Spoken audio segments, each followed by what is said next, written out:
Vamos a abrir la palabra de Dios, porque el tema de esta noche es un tema importantísimo, interesantísimo.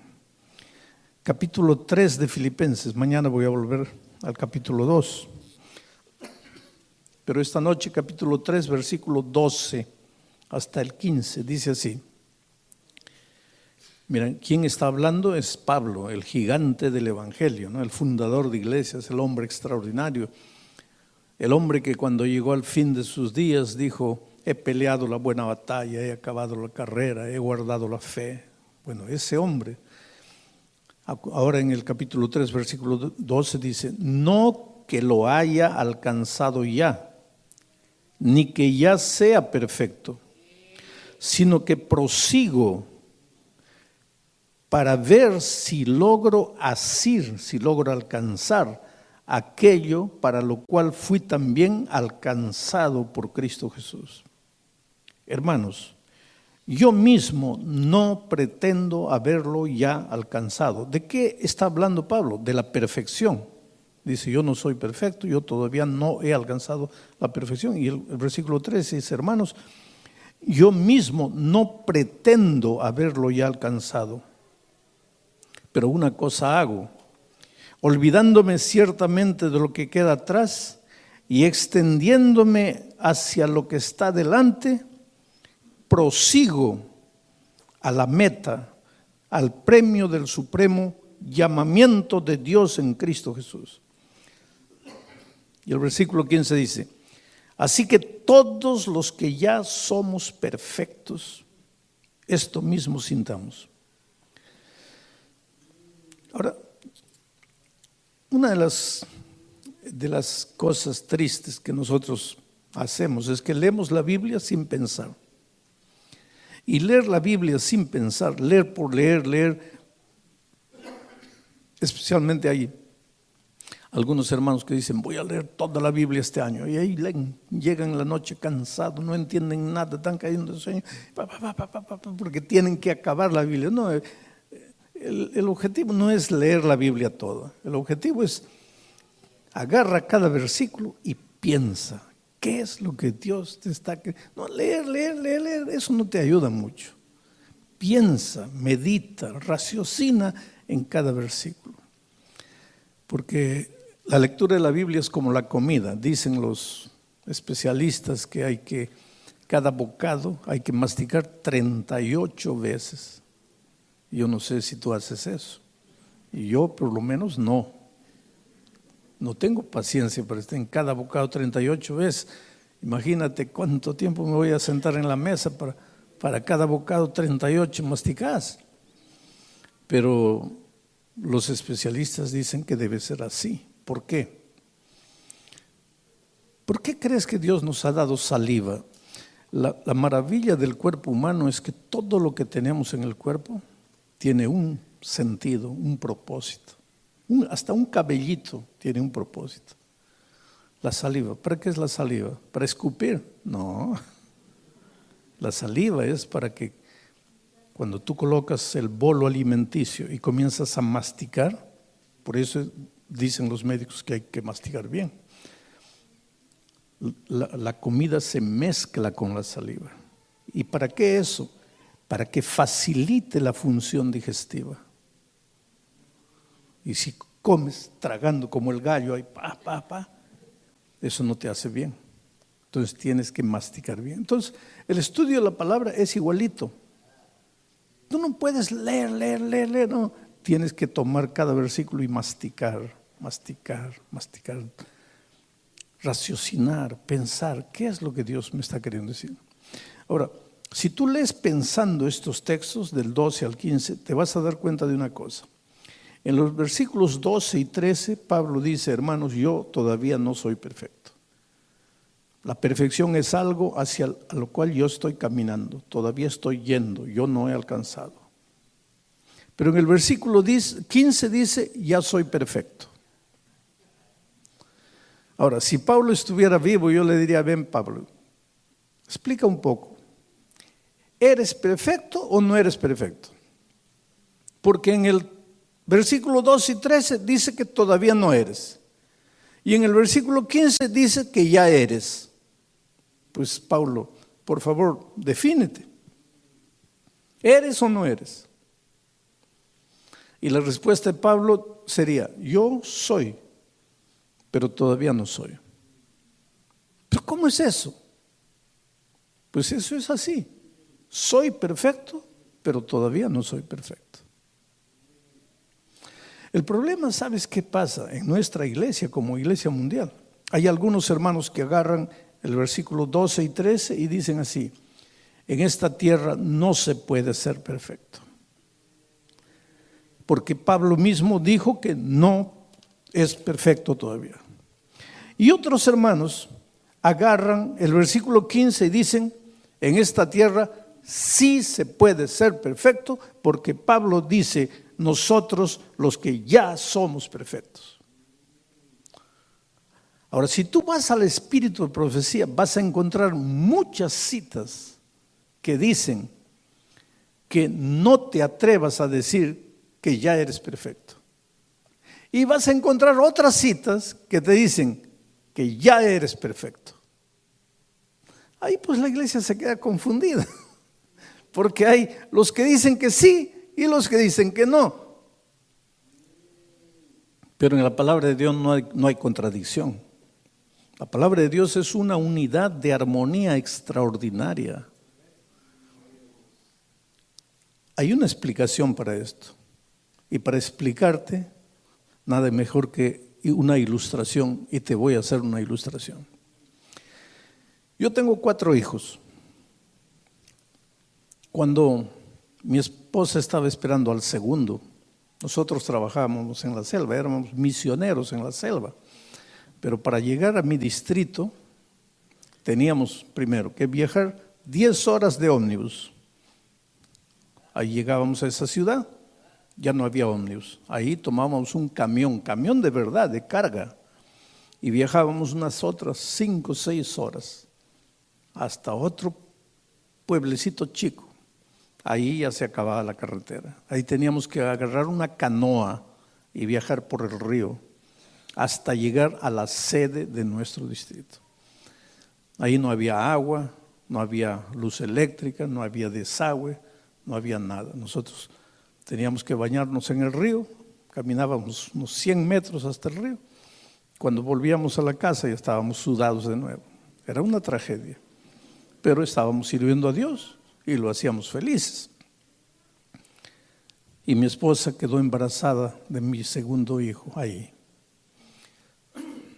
No había médico, porque para buscar a un médico tendríamos que viajar de canoa, y ya no río abajo, sino río arriba, y eso nos llevaría un día, y después tomar un camión y llegar al lugar del médico.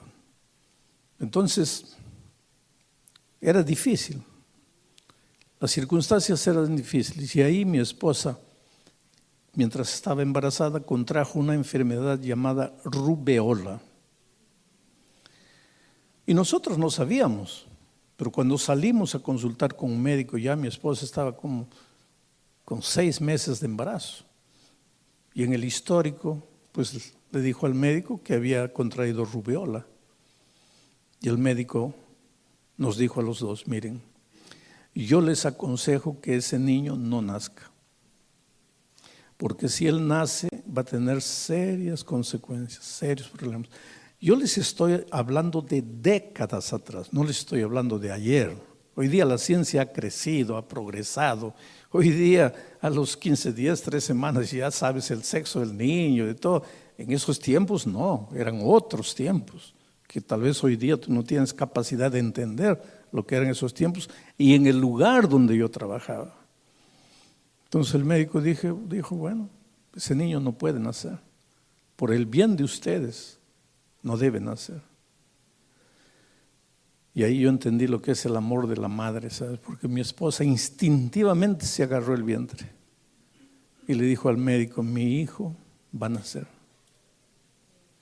El médico me llevó a un lado después y me dice, mire, pastor, usted es más racional, su esposa es más emotiva y yo le aconsejo que ese niño no nazca.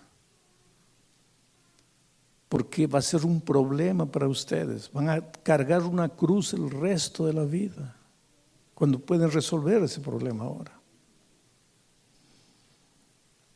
Y yo le dije, mira, yo voy a respetar lo que mi esposa dice y voy a estar al lado de ella. Y le dije a mi esposa, mira, tú, quiero que sepas que estoy aquí contigo y que vamos a hacer lo que Dios diga, lo que tú digas, lo que tú sientas que Dios te habla, vamos. Y el embarazo fue adelante. Ahora, yo me acuerdo cuando nació el niño. Tenían que hacerle una cesárea porque no podía nacer por las circunstancias. No podía nacer de un parto natural. La llevaron al hospital, le colocaron anestesia, hicieron la cesárea. Pero me acuerdo cuando ella comenzó a despertar de la anestesia. Ya había nacido el niño. Y lo primero que ella preguntó, no me buscó a mí, buscó al médico. Y lo primero que preguntó fue, ¿mi hijo está bien? Y yo me acuerdo la respuesta del médico. El médico dijo, señora, su hijo está perfecto. Perfecto. Ahora, yo nunca entré al médico porque mi hijo no tenía dientes, no tenía cabello, no hablaba, no se sentaba, ensuciaba los pañales. Y el médico dice, está perfecto. ¿Cómo puede estar perfecto? Estaba perfecto para ser un niño recién nacido. Para eso estaba perfecto. Pero vamos a decir que pasaran 7 años y mi hijo continuara acostado en la cama, sin dientes, sin cabello, sin moverse, ensuciando pañales. Estaría perfecto. Ahora, dense cuenta de lo que es la perfección. Un niño que en su primer estado estaba perfecto, 7 años después ya no estaría perfecto si continuara así. Porque un niño a los 7 años tendría que estar, vamos a decir, tu hijito de 7 años, sube a la manguera de tu vecino, le arranca los mangos, agarra al gato del vecino, le amarra una lata en el rabo del gato y toca el timbre del vecino y se echa a correr. ¿Está perfecto o no está perfecto? Perfectísimo. Porque eso es lo que el niño tiene que hacer a los 7 años.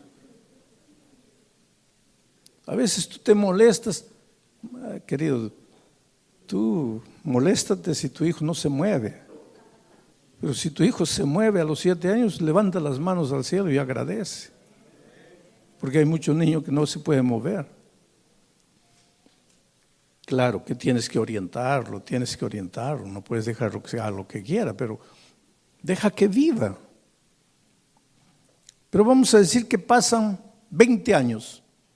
Ahora el muchacho tiene 27 años y sigue robando los mangos del vecino, sigue agarrando el gato del vecino, sigue tocando el timbre del vecino. ¿Está perfecto o no? Está loco. Ahora, ¿qué es lo que estoy queriendo decir?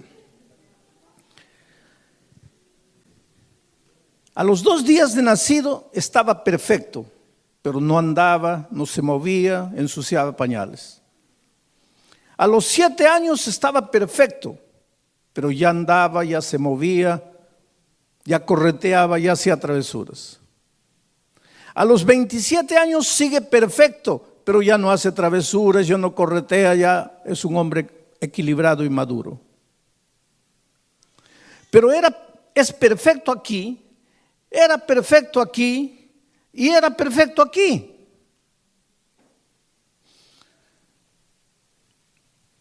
¿Qué es la perfección? La perfección no es un lugar a donde llegas. La perfección es un camino por donde transitas. Tú eres perfecto mientras vas siendo perfecto. Ahora, con esto en mente, vamos a volver a leer lo que Pablo dice. Versículo 12. No que lo haya alcanzado ya. ¿Y cuándo escribió Pablo esto? Años después de su conversión, porque él se convirtió camino de Damasco. Ahora está preso ya al final de sus días y escribe la epístola a los filipenses. Ya no es un joven entusiasta, ya es un hombre vivido. Y todavía dice, no que lo haya alcanzado ya, ni que ya sea perfecto. Él dice que todavía no es perfecto, pero una cosa, sino que prosigo, dice, no que lo haya alcanzado ya, sino que prosigo. Ese verbo proseguir en el griego, en el idioma en que fue escrito Filipenses, es el verbo lambanó. Lambanó. ¿Qué quiere decir lambanar? No existe lambanar, pero yo lo estoy hispanizando. ¿Qué quiere decir lambanar? Del verbo lambanó. Te voy a explicar. Lambanar es, tú subes una montaña, subes, estás ya ves la cúspide ahí y sacas fuerza, estás cansado, pero llegas. Y cuando llegas y respiras diciendo gracias a Dios, llegué, descubres que hay otra montaña más alta ya. Entonces lambanas, prosigues, a pesar del cansancio. Te cansas, paras, te resbalas, te sacas sangre, te limpias la herida, te curas, te levantas, tomas agua, respiras. Y ya estás llegando a la cúspide, ya, ahora sí. Y cuando llegas a la cúspide, descubres que hay otra montaña más alta. Y continúas lambanando. Lambanar es seguir sin nunca llegar, pero proseguir. Y ahora miren lo que Pablo dice. Yo no soy perfecto, pero yo prosigo.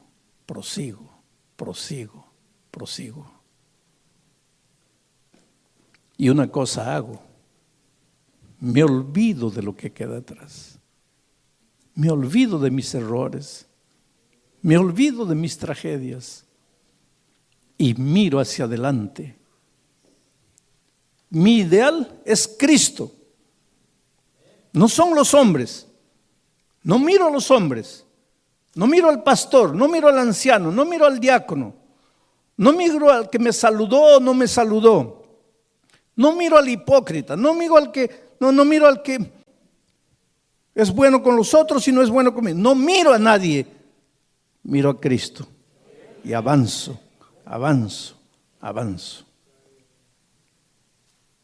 Ese es el perfecto en Cristo Jesús. Ahora, en esa caminata no caminas solo, sino que caminas agarrado de la mano de Jesucristo. Y Él te lleva y te lleva y te lleva y caminas con Él. Interesante que cuando tú revises la historia de algunos patriarcas, encuentras, por ejemplo, Enoc. Enoc vivió una vida tan pura, tan santa, tan perfecta, que su biografía toda está en 13 palabras. Y tú no encuentras nada malo en la vida de Enoc. El hombre fue tan bueno, tan perfecto, que Dios se lo llevó vivo al cielo.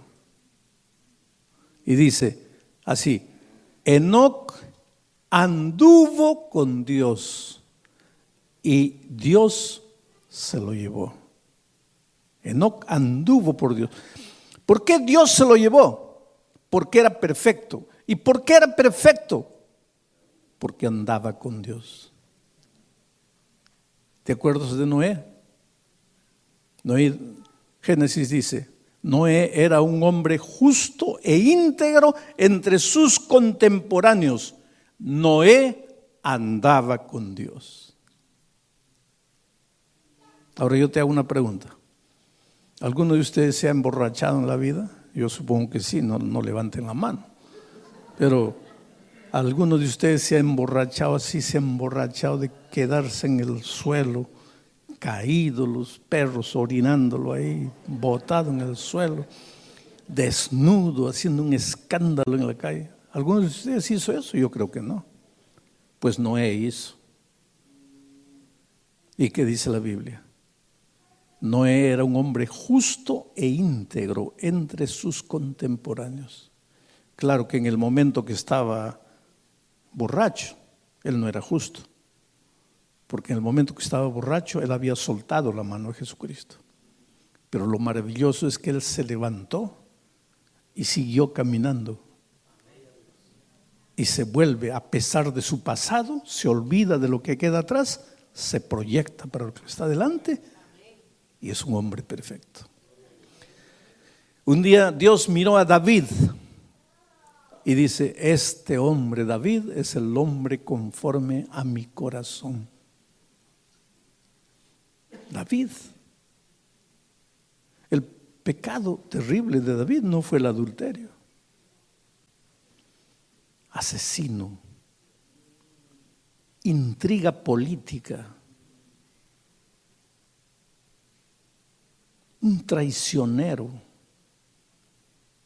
miserable. Ahora viene Dios y le dice así: este es el hombre conforme a mi corazón. ¿Por qué? Porque si tú vas al libro de los Salmos, vas a encontrar que David andaba con Dios en la tierra de los vivientes. Quiere decir, la perfección divina no es no pecar. La perfección divina es caminar con Dios todos los días. Ahora, mientras caminas con Dios, te vas a dar cuenta de una cosa: es imposible pecar cuando estás lado a lado con Jesús. Y ahora mira, te voy a leer Marcos, capítulo 9, versículo 33.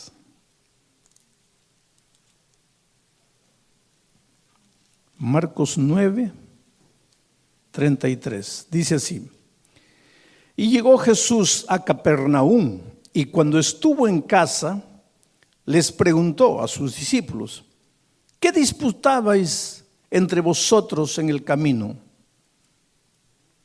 Mas ellos callaron, porque en el camino habían disputado entre sí quién había de ser el mayor.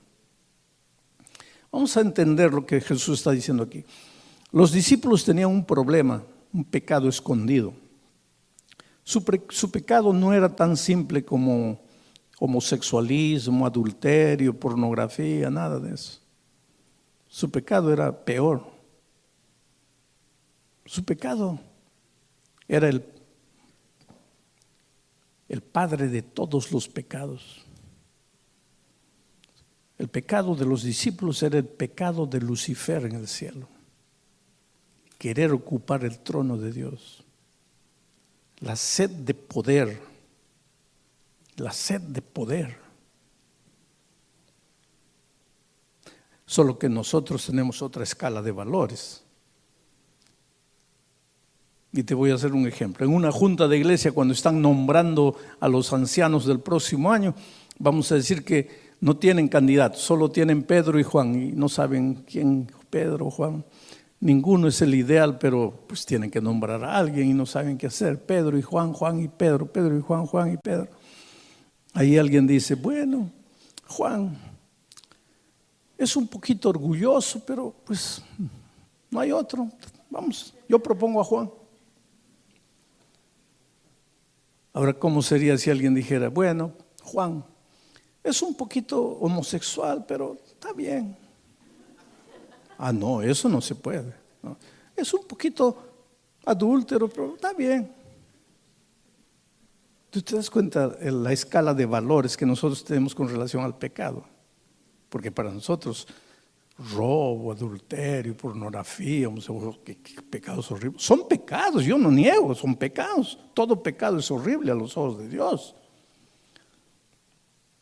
Pero el problema es que para nosotros el orgullo no es pecado.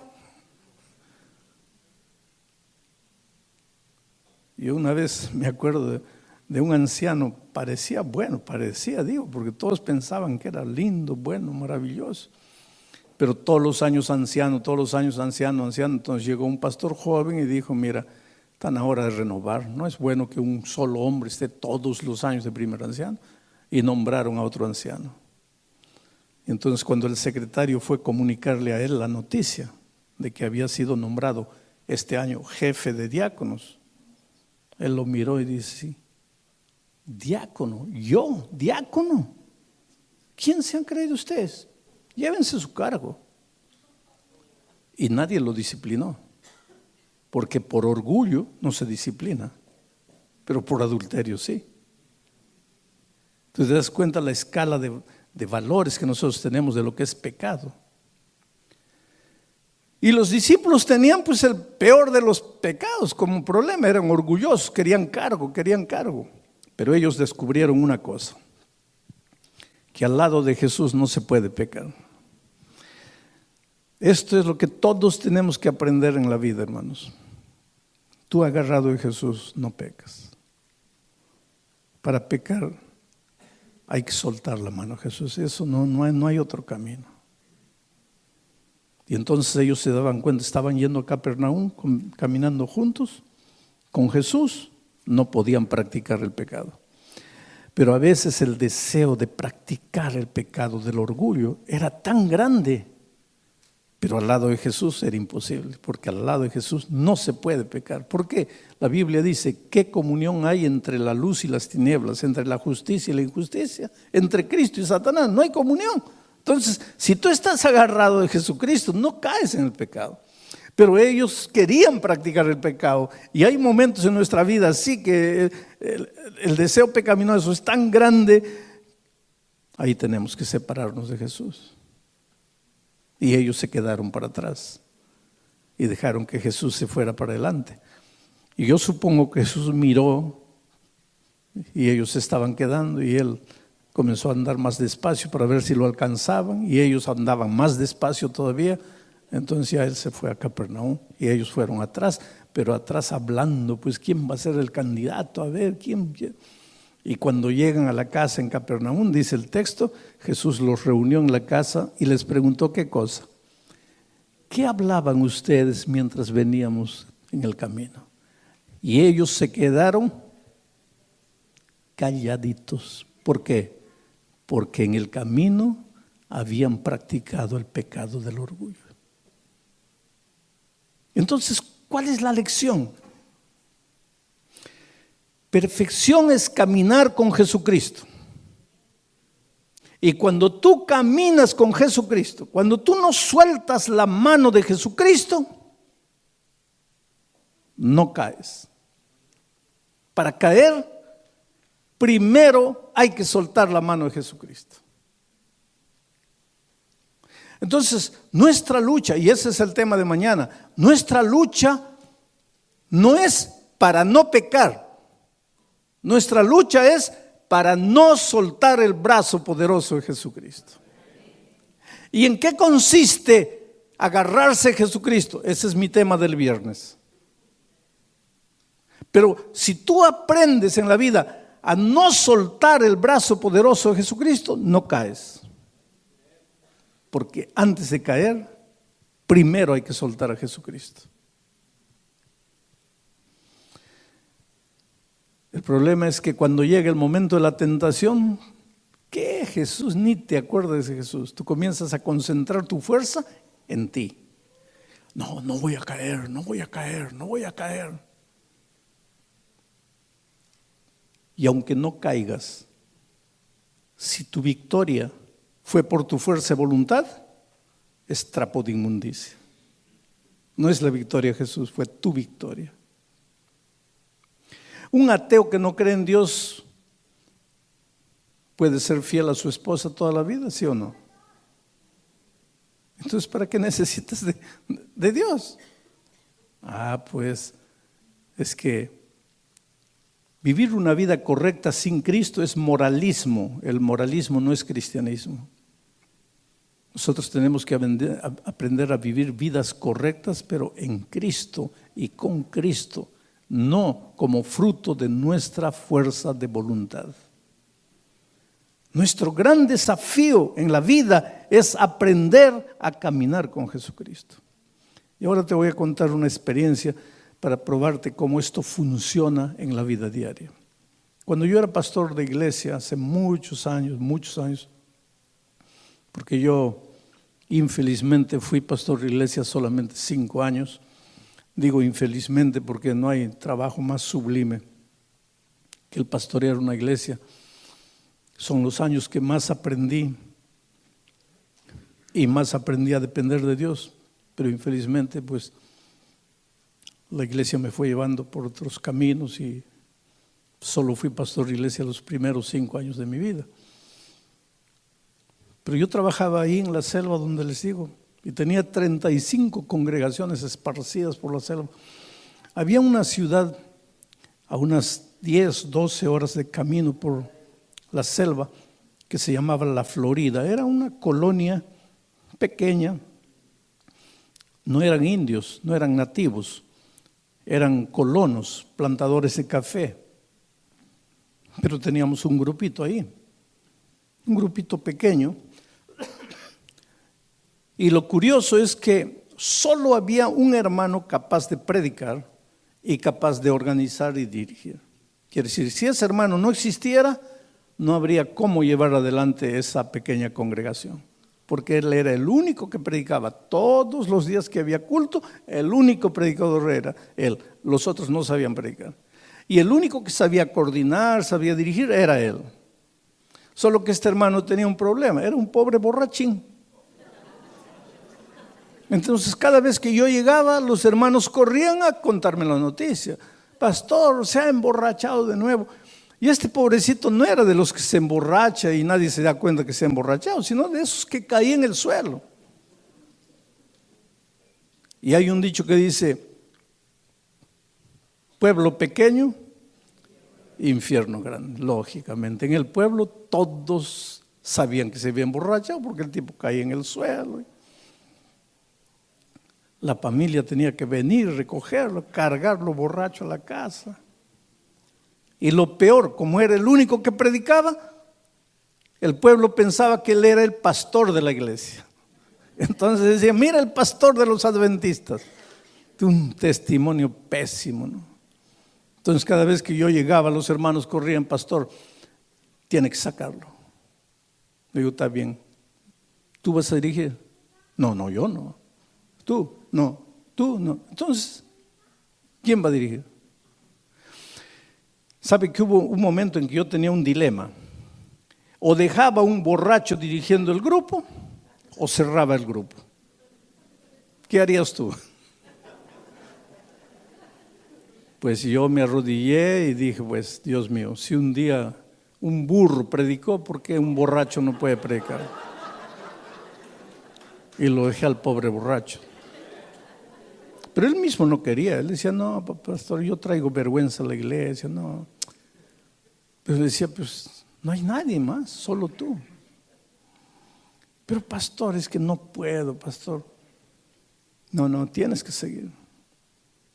Y un día visité la ciudad y un hermano me encontró cuando estaba llegando, pastor, creo que usted no nos cree, pero ahora Dios lo mandó, porque en este momento está borracho. Ahora sí usted nos va a creer. ¿Dónde está? Está en su casa. Y fui ahí, la esposa me abrió. Oh, pastor, está borracho. ¿Dónde está? Está en el dormitorio. Llámalo.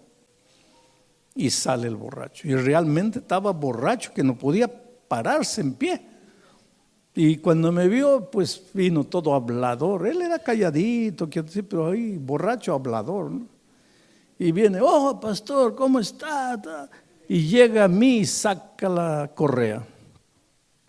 Y pues yo pienso, este borracho y me va a atacar, ¿no? Pero me quedé parado ahí, ¿qué va a hacer? Sacó la correa y me entrega la correa. Y me dice, pastor, castígueme. Deme 100 chicotazos, 100 latigazos, 100, pastor. Y por favor, deme con la hebilla. Hágame sangrar, pastor.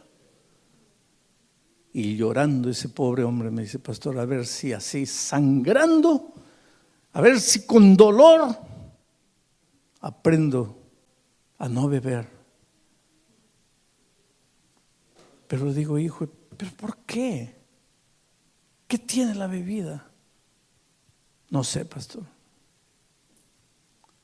Y borracho y llorando me dice, pastor, yo quisiera que el diablo viniera a mí como hombre.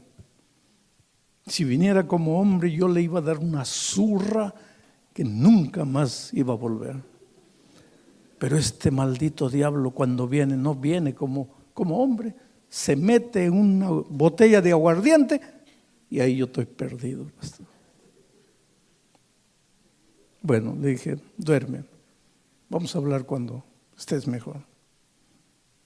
Después al día siguiente conversé con él. Le digo, mira, te voy a dar un consejo. ¿Cuál es el consejo? Cuando te da ganas de tomar, es ahí que tienes que empezar a orar. Y le vas a decir a Dios así, mira, Señor, me está dando ganas de tomar, pero no te voy a dejar. Voy a ir a tomar, a no ser que tú hagas desaparecer las ganas de tomar.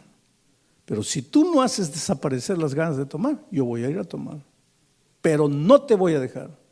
Voy a ir a tomar y mientras estoy tomando voy a seguir hablando contigo. Entonces, Señor, estoy en tus manos. Yo estoy cansado de luchar solo y he fracasado. Ahora, en lugar de concentrarme para no caer, me voy a concentrar para no separarme de ti. Y habla. Y si me da ganas de tomar, ve al bar con Jesucristo, pero sigue hablando. Y cuando me traen el aguardiente, dile, Señor, mira, haz un milagro en mi vida, porque si no, yo voy a tomar. Santo remedio, querido. Infelizmente yo no pude ver la victoria completa de ese hombre porque un tiempo después me cambiaron de ahí y un tiempo después me llevaron al Brasil.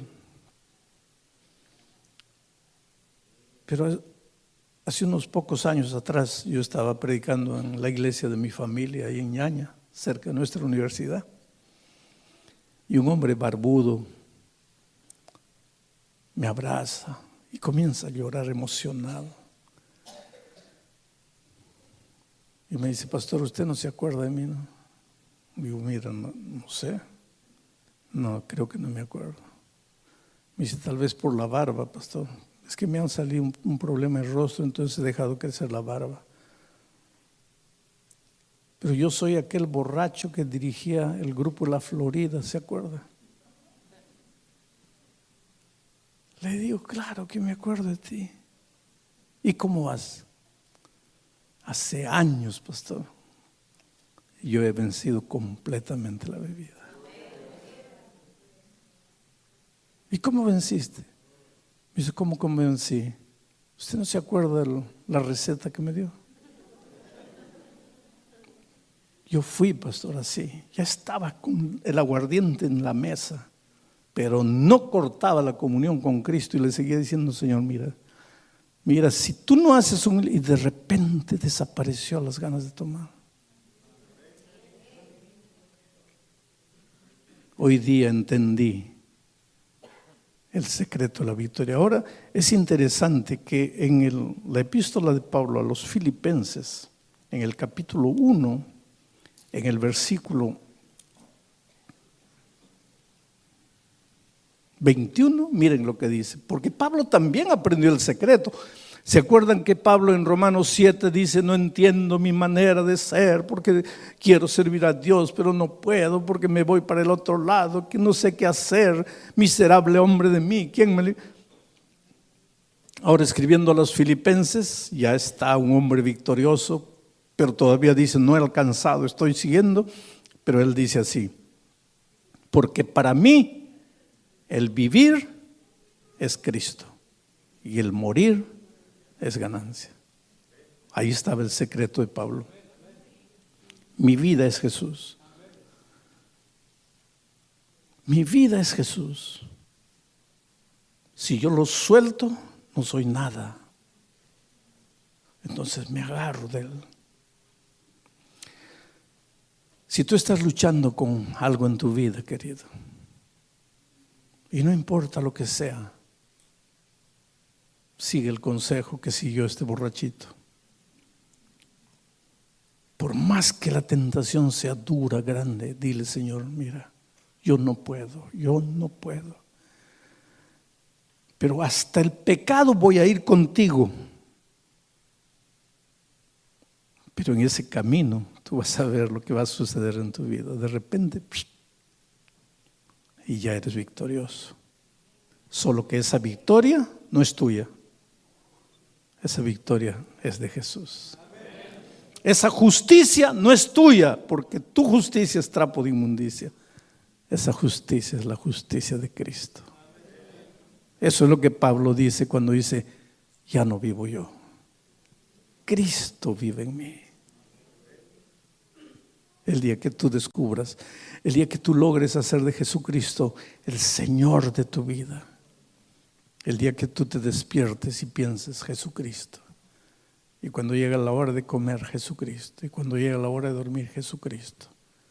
Entonces has descubierto el secreto de la vida cristiana. Pero yo quiero terminar el mensaje de esta noche diciéndote una cosa. La experiencia de ese borracho puede ser tu experiencia.